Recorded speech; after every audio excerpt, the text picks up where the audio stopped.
شفیع معظم صلی اللہ علیہ وسلم خود بھی تبلیغ فرمایا کرتے تھے اور کبھی کبھی وفد بنا کر یا تنہا بھی کسی کو تبلیغ کے لیے بھیج دیا کرتے تھے۔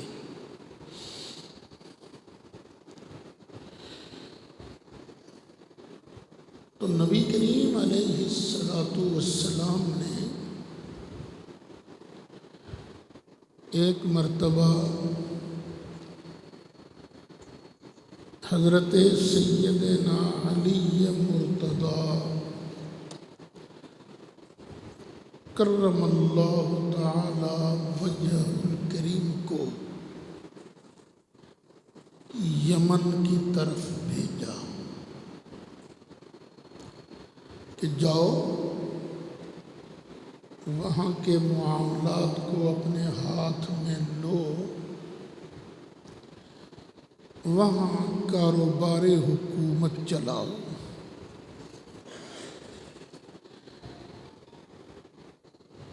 حضرت مولا مرتضیٰ نے عرض کیا یا رسول اللہ صلی اللہ علیہ وسلم،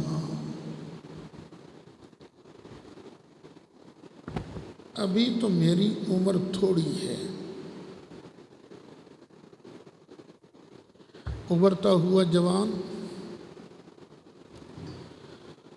اور آقا وہاں تو بڑے بڑے لوگ ہوں گے، ان کی باتیں سننا، پھر باتوں کو سن کر فیصلہ کرنا، یہ کہیں میرے لیے مشکل نہ بن جائے۔ یہ کس نے عرض کیا؟ حضرت مولا مرتضیٰ نے۔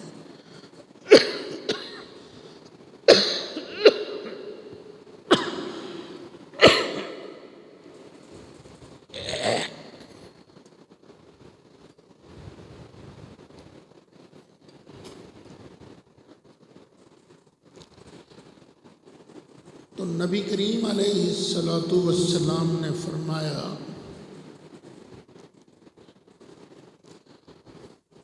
علی، اس بات کی تم فکر مت کرو،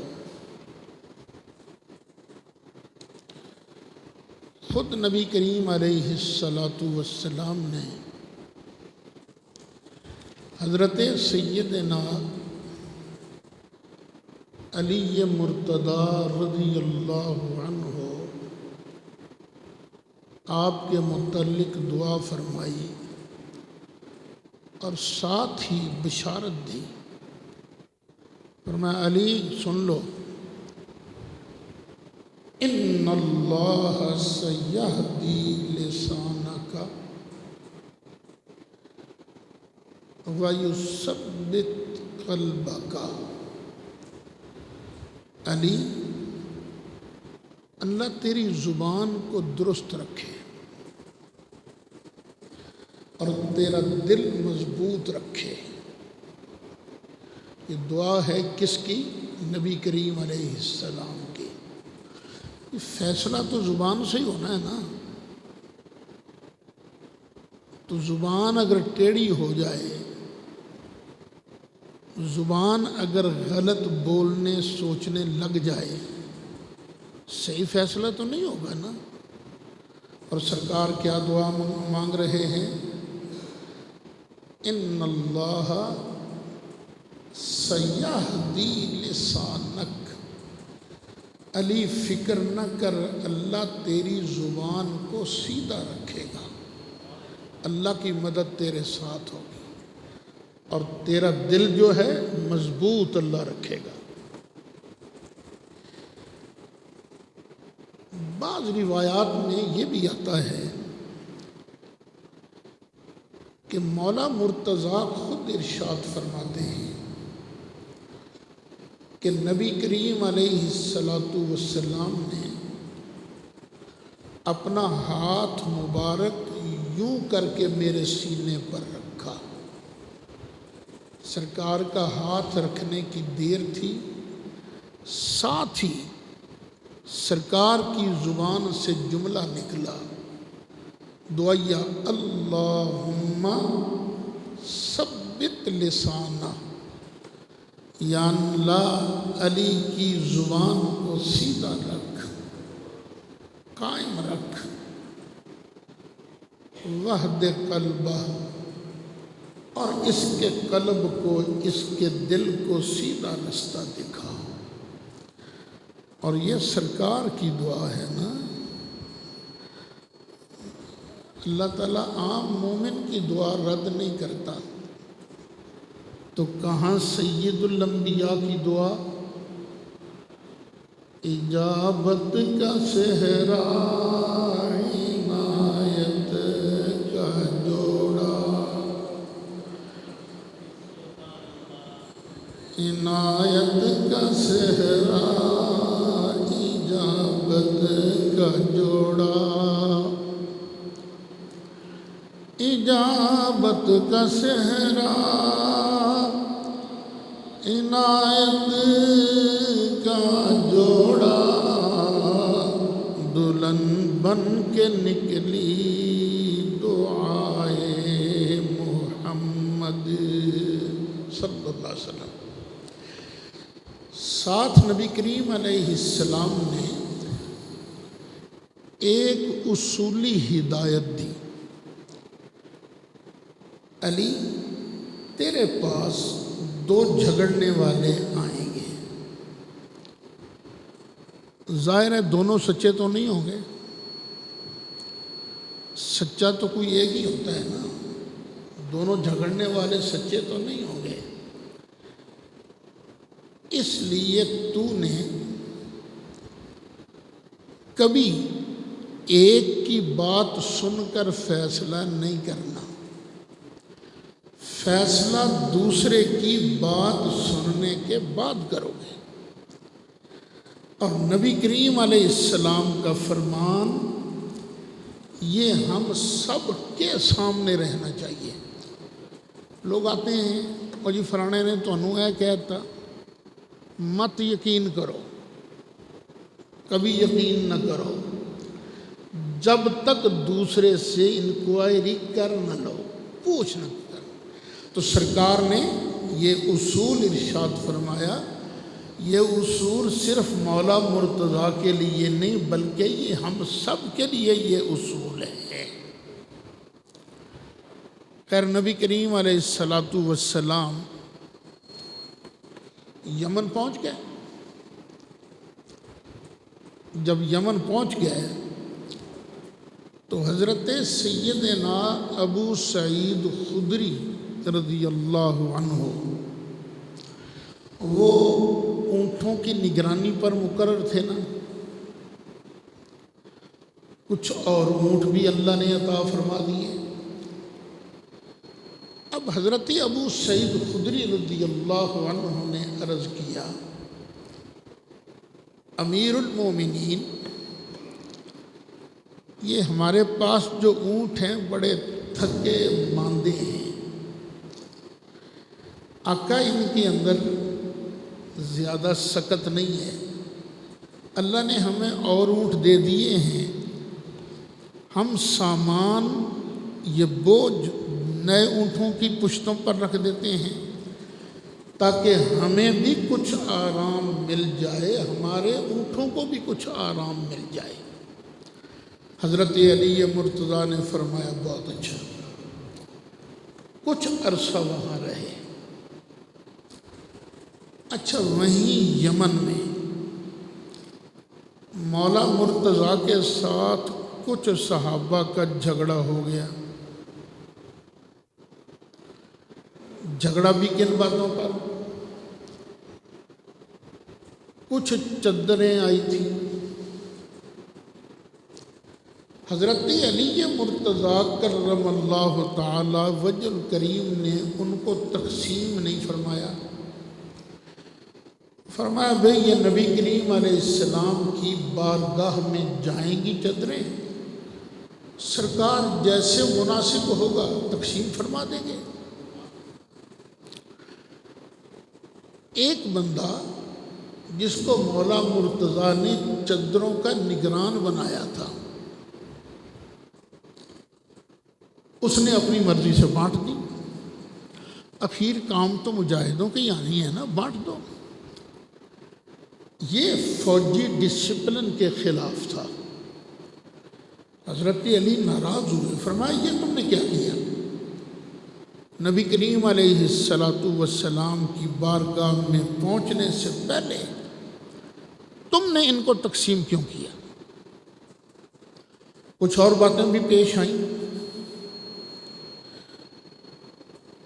حضرت علی مرتضیٰ 100 اونٹ لے کر جلدی جلدی یمن سے مکہ شریف کی طرف چلے، کیونکہ ادھر سرکار بھی حج کے لیے آ رہے تھے۔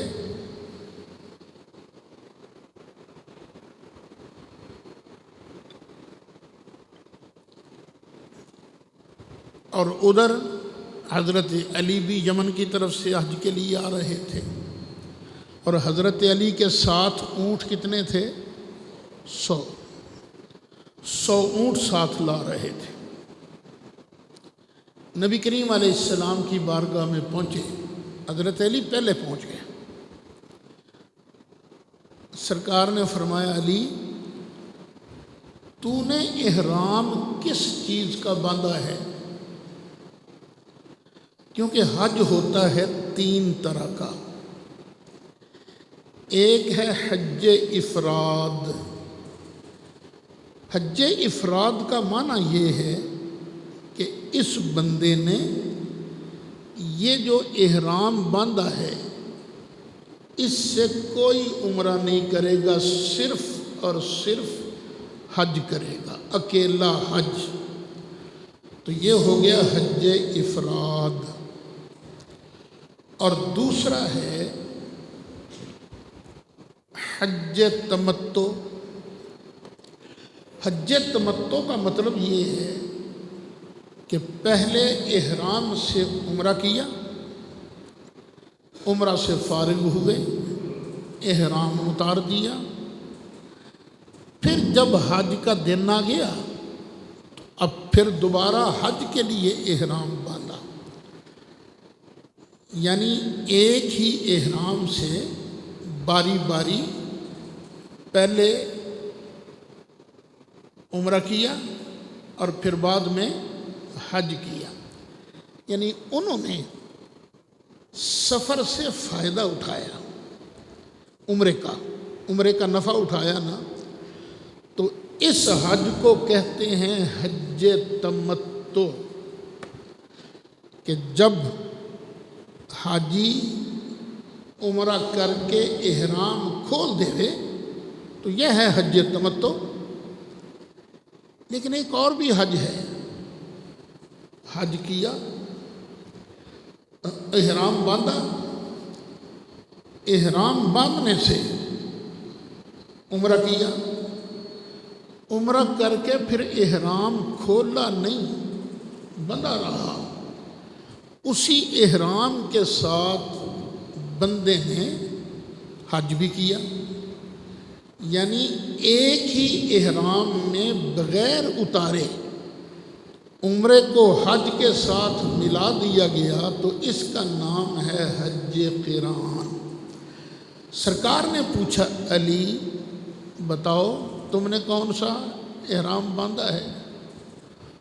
آقا میں نہیں کوئی وکری نیت کی تھی، میں نیت ایو کیتی سی یا اللہ جڑا احرام تیرے محبوب نے بنے میرا بھی وہی ہے۔ سرکار خوش ہو گئے، سرکار خوش ہو گئے۔ خیر حج ہو گیا۔ یہاں ایک بڑی پرلطف بات ہے، جب قربانی کا وقت آیا نا تو حضرت علی اونٹ کتنے لے کر آئے تھے؟ 100۔ نبی کریم علیہ الصلوۃ والسلام نے ذبح کرنے کے لیے چھرا ہاتھ میں پکڑا۔ ہمارے لیے کیا حکم ہے؟ ایک جانور کو دوسرے جانور کے سامنے ذبح مت کرو، ہمارے لیے یہ حکم ہے۔ لیکن اونٹوں نے جب دیکھا نا چھرا سرکار کے ہاتھ میں ہے اور سرکار خود ذبح فرما رہے ہیں، تو اب اونٹوں نے نا اپنا سر یوں کر کے نا سرکار کے آگے کرنا شروع کر دیا۔ آقا ہماری قسمت کی آپ کے ہاتھوں ہم ذبح ہو جائیں۔ سرکار نے 63 اونٹ خود اپنے ہاتھ سے ذبح کیے، باقی کے حضرت علی کے ہاتھوں ذبح ہوئے اونٹ۔ اب یہاں سے چلے، ذرا نقشہ سمجھ لیجئے۔ مکہ شریف ہے یہاں، ایک رستہ ادھر کو جاتا ہے نجد کو جاتا ہے، ایک شام کو جاتا ہے، ایک عراق کو جاتا ہے، ایک جدے کی طرف جاتا ہے، ایک مدینہ شریف کی طرف جاتا ہے۔ اب سارے یہاں حج کرنے کے لیے اکٹھے ہو گئے تھے۔ حج کے بعد اب انہوں نے اپنا اپنا رستہ اختیار کیا۔ سرکار جا رہے تھے مدینہ شریف، تو سارے لوگ مدینہ شریف نہیں جا رہے تھے، صرف وہی لوگ جو مدینہ شریف سے آئے تھے، یہ جنہوں نے اس سائڈ پر جانا تھا۔ رستے میں ایک جگہ ہے جس کا نام ہے جوفہ، وہاں نبی کریم علیہ الصلوۃ والسلام نے تھوڑی دیر کے لیے پڑاؤ فرمایا، آرام فرمایا۔ وہاں ایک چھپڑ بنا ہوا تھا، تالاب۔ تالاب کو کہا جاتا ہے غدیر، غدیر یہ تالاب ہے۔ سرکار نے یہی ڈیرا لگایا، اور جن جن لوگوں کو شکایتیں تھیں سرکار نے ان کو بھی بلا لیا۔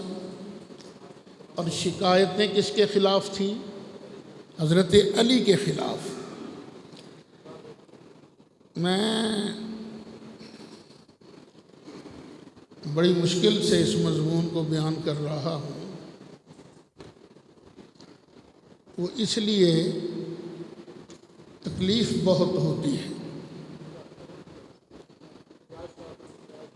یہ جو شیعہ حضرات ہیں، ان کی پوری کوشش ہوتی ہے کہ صحابہ کرام کا ذکر جو ہے دن بدن کم ہوتا رہے، کم ہوتا رہے۔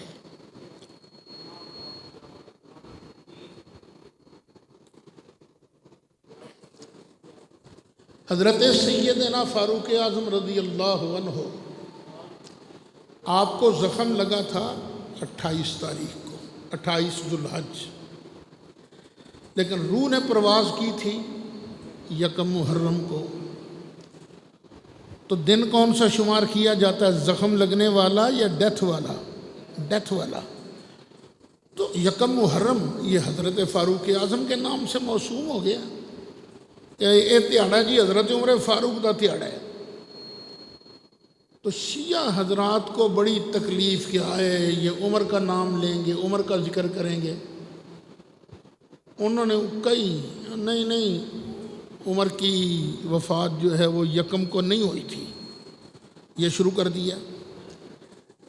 18 ذوالحج کو حضرت عثمان غنی ذو النورین رضی اللہ عنہ آپ کی شہادت ہوئی تھی، آپ کی۔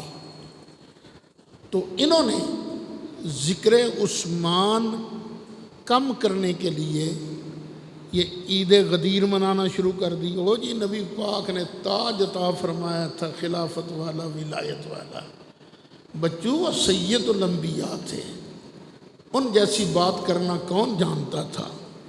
سید الفصحاء ہیں، تیرے آگے یوں ہیں دبے لچے فصحا عرب کے بڑے بڑے کوئی جانے منہ میں زبان نہیں بلکہ جسم میں جان نہیں بلغ العلا بکمالہ کشف الدجى آلہ حسنت جمیع خصالہ صلو۔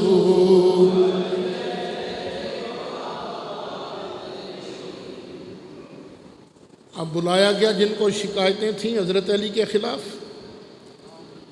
اور تجھے بھی شکایت ہے؟ جی آقا ہے۔ اور تجھے بھی شکایت ہے؟ جی آقا ہے۔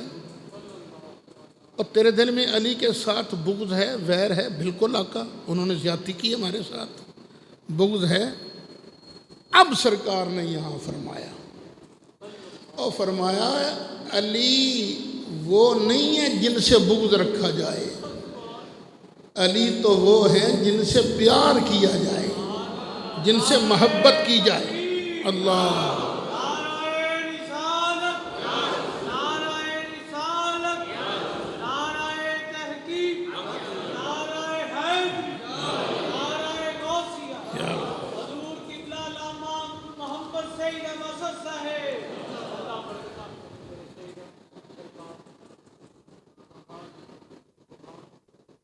نبی کریم علیہ السلام نے فرمایا بھئی اچھی طرح سن لو، یہ جو میرا دین ہے نا، دین رسول، دین مصطفیٰ،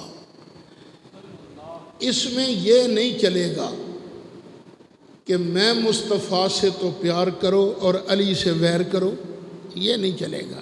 سن لو، نبی کریم علیہ السلام نے ارشاد فرمایا من کنت مولاہ فہذا علی مولا، اور جس کا میں مولا اس کا علی مولا۔ من کنت مولاہ فہذا علی مولا۔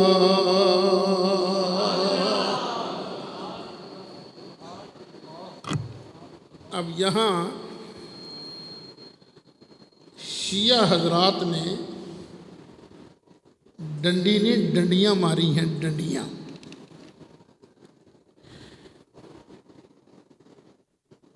وہ ڈنڈی کیا ہے؟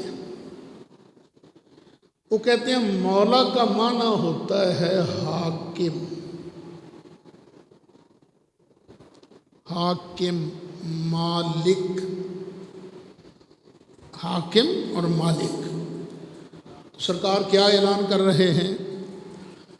من کنت مولاہ فہذا علی مولا، اور جس کا میں مالک اس کا علی بھی مالک۔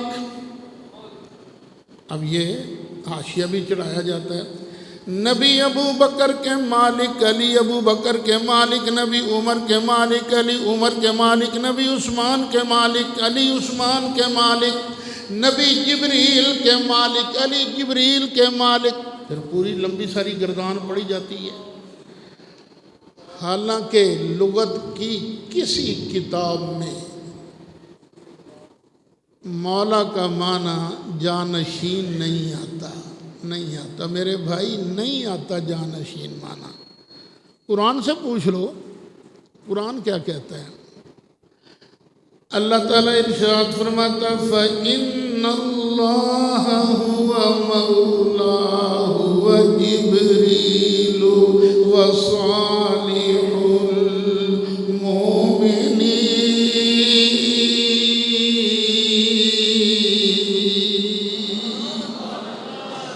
میرے محبوب کے ساتھ دشمنی نہ رکھنا، یاد رکھ لینا میرا محبوب تو وہ ہے کہ محبوب کا دوست اللہ بھی ہے، جبریل بھی ہے، اور جتنے نیک ایمان والے سارے مصطفیٰ سے محبت کرنے والے ہیں۔ تو بھئی یہ مولا کا معنی خلیفہ بلا فصل نہیں آتا، ہاں یہ ہے، یہ دین اسلام وہ ہے جس دین کے اندر جس بندے پر نبی کریم علیہ السلام سے پیار کرنا لازم ہے، اس کے ذمے یہ بھی لازم ہے اور نبی سے بھی پیار کر، اور نبی کے ویر علی مرتضیٰ سے بھی پیار کر۔ شیعہ حضرات اس کو بنائیں گے دلیل جانشینی کی، کہ اس حدیث سے پتہ چلا نبی کریم علیہ السلام کے بعد نبی پاک کے جانشین حضرت علی ہیں۔ اب چند باتیں میں عرض کرتا ہوں، دھیان سے سنیے گا۔ نبی کریم علیہ السلام کے وصال کے چند دن پہلے حضرت عباس حضرت علی کے پاس آئے۔ حضرت عباس یہ چچا ہیں، سرکار بھی بھتیجے ہیں، اور مولا مرتضیٰ بھی بھتیجے ہیں۔ حضرت عباس کہنے لگے، علی میں نے اپنے خاندان کی بہت ساری موتیں دیکھی ہیں، بہت ساری موتیں دیکھی ہیں، مجھے لگتا ہے یہ نبی کریم علیہ السلام کی آخری بیماری ہے، تو چل نہ چل کے نبی کریم علیہ السلام سے خلافت کے بارے پوچھ ہی لیں کہ آقا آپ کے بعد خلافت کا حق کس کے پاس ہے، تاکہ اگر ہمارا حصہ ہو تو ہم سے کوئی جھگڑنے والا جھگڑا نہ کرے، ہمارا حصہ ہمیں آرام سے مل جائے۔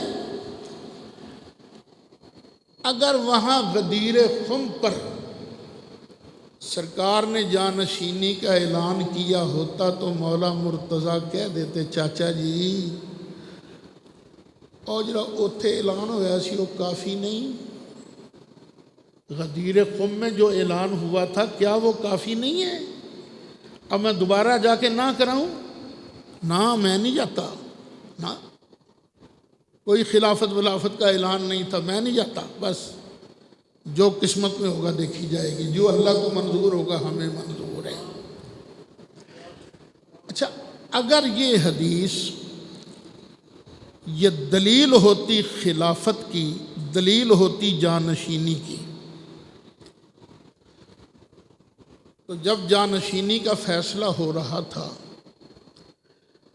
انصار تیار تھے سعد بن عبادہ رضی اللہ عنہ آپ کو جانشین رسول بنانے کے لیے،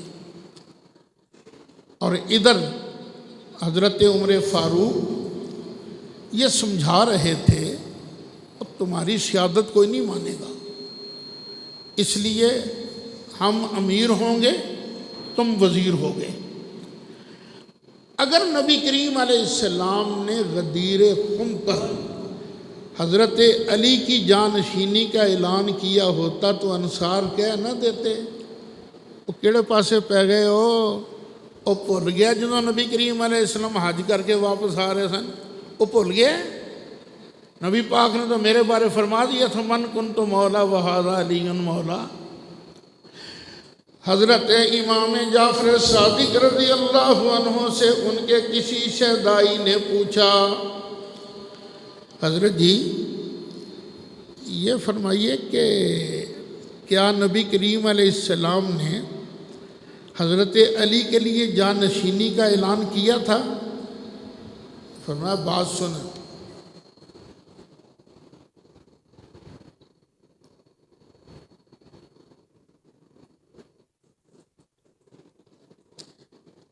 اللہ تعالیٰ نے نبی کریم علیہ السلام جیسا صاف گو فصاحت بھرے کلمات بولنے والا پیدا ہی نہیں کیا، دیکھو انہوں نے نماز کا حکم دیا تو بڑے واضح لفظوں میں اقیم الصلاۃ، نماز قائم کرو. روزے کا حکم دیا تو کوئی گنجلک نہیں. ثم اتم الصیام الی اللیل، صبح صادق سے روزہ کھینچنا شروع کرو، غروب آفتاب تک لے کے آ جاؤ. نماز کا حکم دیا واضح طور پر، روزے کا حکم دیا واضح طور پر، جہاد کی باری آئی حکم دیا واضح طور پر، کوئی گنجلک بات نہیں ہے. زکوٰۃ کا حکم دیا تو بالکل واضح طور پر. حضرت امام جعفر صادق ارشاد فرماتے ہیں اگر جانشینی کا ہی اعلان کرنا مقصود ہوتا تو کیا نبی کریم علیہ السلام کے پاس صاف لفظ موجود نہیں تھے؟ اللہ کی قسم ہے نبی کریم علیہ السلام کے پاس دنیا کے سب سے بہترین الفاظ ہاتھ جوڑ کے کھڑے رہتے تھے. میرا آقا جس مقصد کے لیے جو الفاظ چننا چاہتا تھا بڑے آرام سے چن کر بیان فرما دیا کرتے تھے.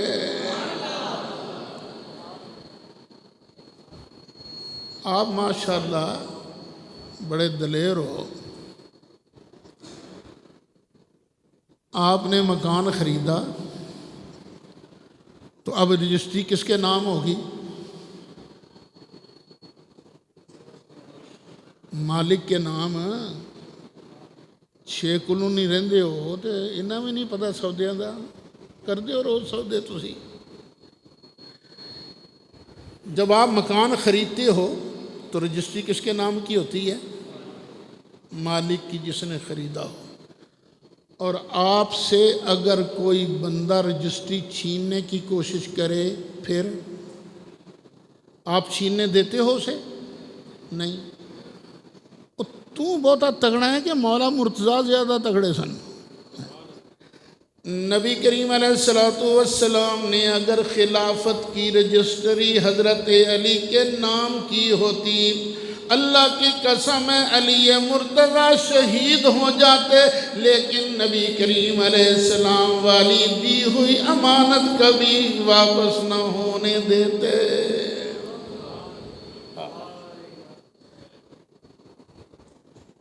جب خلافت کا معاملہ چل رہا تھا تو حضرت علی نے تو کبھی یہ دلیل پیش نہیں کی.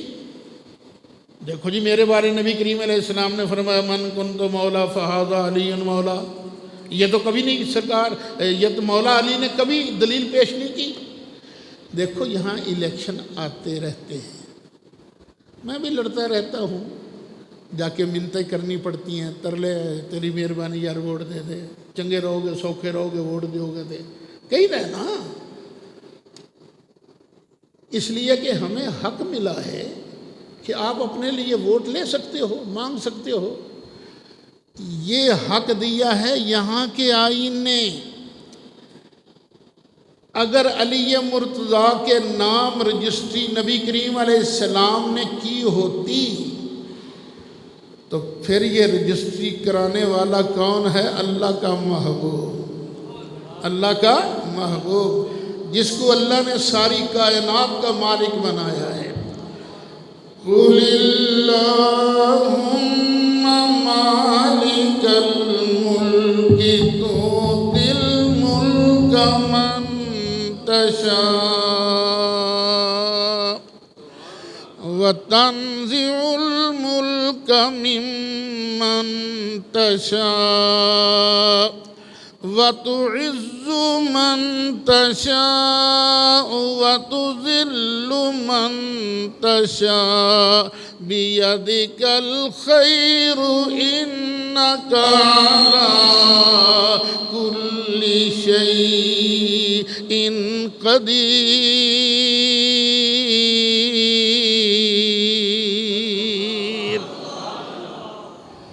کوئی نہ کوئی تو کہہ دیتا نا حق تو علی کا ہے، کوئی نہ کوئی تو کہہ دیتا کوئی نہیں بولا، کوئی نہیں بولا، کوئی نہیں بولا.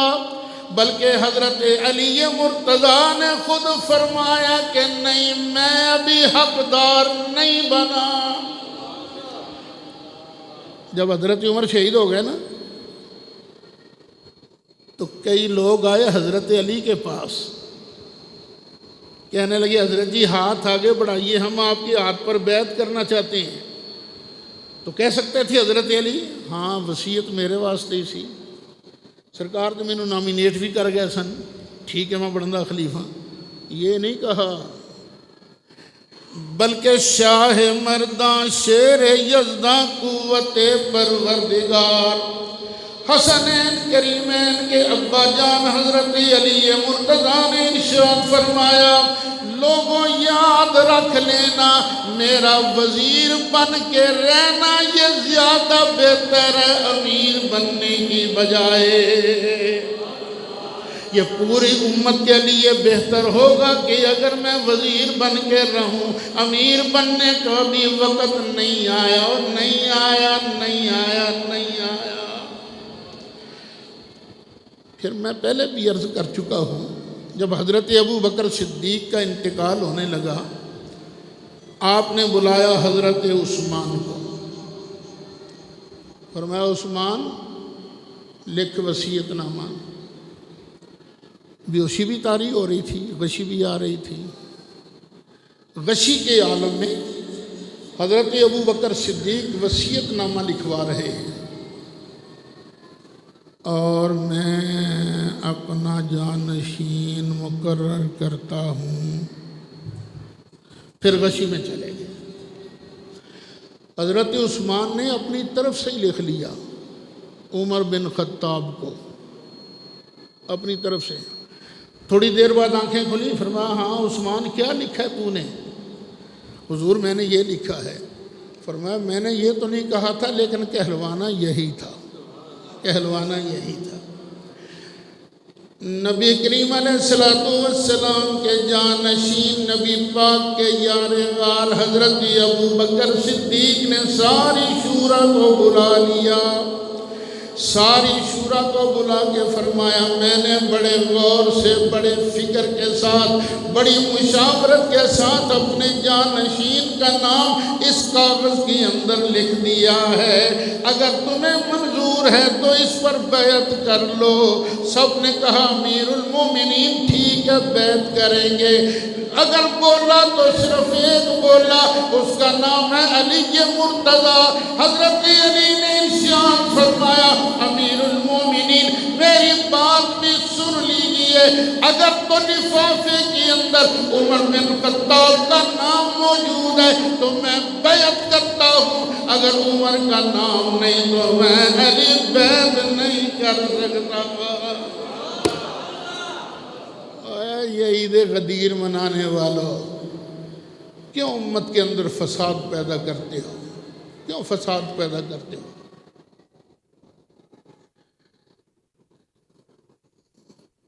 کسی بندے کے پیسے دینے ہوں، 10 لاکھ روپے دینے، وہ کلیم کرتا ہے کہ جناب اس نے پیسے میرے دینے ہیں، پیسے دلوا دیجئے۔ لوگ کہتے ہیں ٹھیک ہے، ہم 2 جج بنا لیتے ہیں، ایک تیری بات سن لے گا، ایک تیری بات سن لے گا، پھر فیصلہ ہو جائے گا یہ پیسے ہیں کس کے۔ سچی بتاؤ، جس کا مال ہوتا ہے وہ کسی دوسرے کو جج بنانے پر راضی ہوتا ہے؟ کہا دی ججی شجی، کاہے کہ ججی مال میرا، ثبوت میرے پاس موجود، گواہ میرے پاس موجود ہیں، تو کون آ گیا جج بن کے؟ جا، میں تمہیں جج قبول نہیں کرتا۔ اسی طرح صحابہ کرام میں سے کئی ارشاد فرماتے ہیں، جنگ صفین میں ایک موقع آیا تھا۔ موقع کیا آیا تھا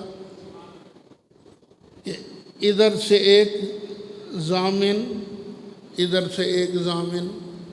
دونوں مل کر جو فیصلہ کریں گے فیصلہ قبول ہوگا۔ یہ دو ضامن بنے تھے، دو، انہیں حکم کہا جاتا ہے، حکم۔ یہیں سے خارجی نکلے تھے حضرت علی کے لشکر سے، انہوں نے کہا علی کافر ہو گیا ہے۔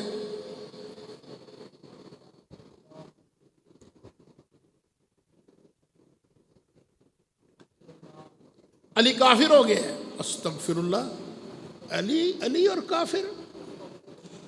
اور انہوں نے کہا نہیں، اسی قرآن پڑھنے ہیں۔ اللہ ارشاد فرماتا ہے ان الحکم الا للہ، کہہ دو سبحان اللہ، حکم صرف اللہ کا۔ علی نے موسیٰ بن اشعری کو اپنا حکم مان کے کفر کیا، قرآن کی خلاف ورزی کی، علی کافر ہو گیا۔ ہم جا رہے ہیں۔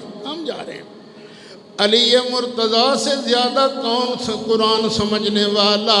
حضرت علی نے ارشاد فرمایا کلمۃ حق ارید بہا باطل، لفظ تو بالکل سچ ہے لیکن معنی انہوں نے غلط مراد لیا ہے۔ واقعی ہے اللہ تعالیٰ سب سے بڑا حاکم ہے، لیکن اللہ تعالیٰ نے دوسرے چھوٹے موٹے حاکم بھی تو بنائے ہوئے ہیں۔ تو حضرت علی کبھی تحکیم کو قبول نہ کرتے۔ تو یہ جو ارشاد گرامی ہے یہ حضرت علی مرتضیٰ کی محبوبیت کی دلیل ہے، خلافت کی دلیل نہیں۔ یہ کس کی دلیل ہے؟ محبوب۔ ہر مسلمان پر لازم ہے کہ مولا مرتضیٰ سے پیار کرے۔ کیوں؟ سرکار فرماتے ہیں من کنت مولاہ فہذا علی مولا۔ تو بیٹو یہ بات یاد رکھنا، زمانہ ہر دور میں بگاڑ ہی دیتا رہا ہے، پہلے سے بڑھ کے بگاڑ پیدا ہوتا جا رہا ہے۔ آج کل تو فیس بک پر ننگی گالیاں صحابہ کرام کو دی جانے لگی ہیں، ننگی گالیاں۔ اپنا ایمان بچا کے رکھنا، قبر میں کسی اور نے کام نہیں آنا، ایمان ہی کام آئے گا، ایمان ہی کام آئے گا۔ نبی کریم علیہ السلام نے ہر جگہ اپنے ساتھ کس کو رکھا تھا؟ بولو، ابو بکر صدیق کو،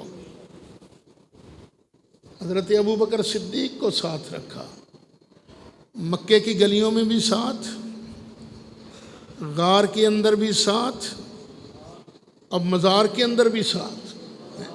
اتنا بڑا مرتبہ، اتنا بڑا درجہ، ابھی تم ان کے بارے باتیں کرتے ہو۔ ادھر مشورہ دے دینا تھا نا سرکار کو، نہیں آقا نمبر تے علی دا ہی پہلا ہے تے تسی ابو بکر نو مسلح دینے لگے ہو، نہ مسلح نہ دیا جائے۔ لوگوں نے کہا آقا ابو بکر بڑے نرم دل ہیں، کسی اور کو بنائیے۔ امام فرمایا نہیں، اس مسلح پر اگر کھڑا ہوگا تو میرا ابو بکر کھڑا ہوگا، ابو بکر کھڑا ہوگا۔ صدیق تا ہے ذیشان ریسا کون کرے، ہے جان دا جملہ جہان ریسا، وچ غار رلے تے مزار رلے، وچ غار رلے تے مزار رلے، ہر حالت یار دے نال رلے، اجے پوچھنا اے ایمان ریسا کون کرے، اجے پوچھنا اے ایمان ریسا کون کرے،